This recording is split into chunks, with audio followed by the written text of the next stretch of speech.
Have you ever really looked at a single brushstroke and wondered what it's trying to say?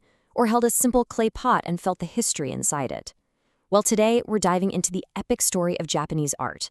It's a wild ride through spirituality, warfare, and a deep, deep love for keeping things simple. So let's get started and jump way back in time. I'm willing to bet you know this one, Hokusai's Great Wave. It's everywhere, right? But it's so much more than just a cool picture. It's really the culmination of thousands of years of art and culture all crashing together. To really get what makes it so powerful, we need to go back, way back to the very beginning of Japan's artistic soul. And right from the very start, you find these two incredible forces, and they're almost complete opposites. You've got this wild, creative energy on one hand, and then this really calm, deep appreciation for simplicity on the other. Okay, so check this out. You can think of these two as the basic DNA of all Japanese art. Over on the left, you've got this explosive energy in Jōmon pottery. I mean, this stuff is some of the oldest pottery in the world. Just look at those wild patterns. It's pure, raw creativity. And then, look to the right, the Ise Grand Shrine. It's so quiet, so serene, just beautiful, simple wood. These two ideas, the complex energy and the quiet harmony, they're going to echo through everything we see from here on out. And this love for keeping it simple, it's perfectly captured in these awesome little clay figures. They're called haniwa. They were placed around ancient tombs, and their beauty isn't about being realistic, not at all. It's about being honest, letting the clay just be clay. The character is all in those simple shapes and natural textures. So where does this whole aesthetic come from? Well, it grows out of Shinto, which is Japan's native religion. Shinto is all about the belief that divine spirits, called kami, live in nature. You know, in the ancient trees, the big mountains, the waterfalls. So it wasn't just a religion, it was a whole way of seeing the world. And that reverence for nature is exactly why Japanese art, for centuries, has just loved the raw beauty of unpainted wood and the simple honesty of clay. For hundreds and hundreds of years, Japan's art was kind of doing its own thing, developing in isolation. But that wasn't going to last forever. In the 6th century, a huge new wave of ideas came across the sea from China, and it brought a completely different way of looking at art. Buddhism arrived, and with it came an art that was just massive, breathtakingly complex. It was grand, it was decorated, it was powerful.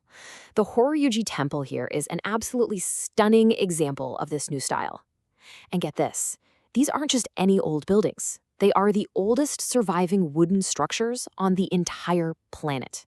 That just shows you how powerful this new vision for art really was.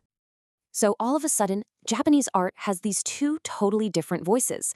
You have the quiet, earthy whisper of Shinto simplicity, and now it's joined by the loud, booming chorus of Buddhist grandeur. Shinto shrines wanted to blend in with the ground. Buddhist pagodas wanted to soar to the sky. One loved natural wood. The other was all about bright colors and tons of detail. And just like that, a fascinating conversation had begun. Now, as power starts to shift around in Japanese society, you know the art is going to shift right along with it. A whole new era is about to kick off, an age of warriors and nobles, of clashing swords and quiet poems. The old balance of power was starting to crumble. That super refined, elegant world of the imperial court was being challenged by a totally new force, the samurai. These were warriors whose lives revolved around courage, loyalty, and cold, hard steel. And this massive shift in who was in charge, it was about to cause a massive shift in art. I mean, just look at the difference here. On the left, you've got the art of the court. It's quiet, it's elegant, it's all about subtle emotions hidden behind screens. And then on the right, bam, it's pure chaos. The burning of Sanjo Palace. It's a storm of fire, action, and energy. This was the art of the samurai. And it was loud. But after all that chaos and fighting, something else started to happen. A different kind of revolution. A quiet one. A revolution of the mind. Yep, another big idea arose from China. But this time, it wasn't about building huge temples or painting epic battles. It was about finding truth in stillness. We're talking about Zen Buddhism. The whole idea behind Zen is that you don't really need to read a bunch of complicated texts to find enlightenment. You can find it yourself, right here, right now, through meditation and your own direct experience. And for an artist, whoa, that changes the entire game. It's suddenly less about painting what something looks like and way more about capturing what it feels like, its inner spirit. And this right here. This might be the most zen thing you'll ever see. It's a splashed ink landscape. At first glance, it looks like somebody just threw ink at the paper, right? But the more you look, a whole world starts to appear out of that chaos. There's a mountain, a tree, a tiny boat. It's incredible. It's the perfect picture of that Zen idea of enlightenment, that sudden flash of understanding that just appears out of nowhere. So far, we've seen art for the gods in their shrines, art for the nobles in their palaces, and art for the samurai on the battlefield. But what about art for everybody else? Well, that's where we're going next. The story is about to hit the streets, and things are going to get really fun. Japan enters a long period of peace, the Edo period, and the economy booms. The cities get huge, a whole new merchant class pops up with money to spend, and they want entertainment. This lively, pleasure-seeking culture was known as the floating world, and it needed its own art. And that art was the woodblock print, or as it's known, ukiyo-e, which literally means pictures of the floating world. And that brings us right back to where we started, the incredible power of the Great Wave. But now we can see it with totally new eyes, can't we?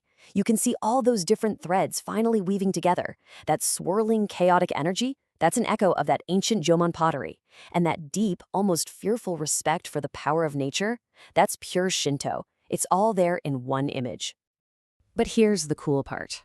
At the exact same time that this huge, dramatic wave is crashing into popular culture, another, much quieter art form is going in the complete opposite direction. Look at this simple tea bowl. It's beautiful, but not because it's perfect. In fact, it's beautiful because it's not perfect.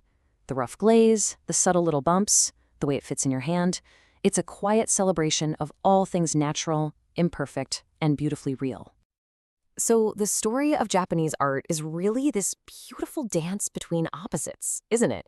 It's a constant back and forth between the wild and the calm, the epic and the intimate. It's a story that tells you so much about the soul of a culture.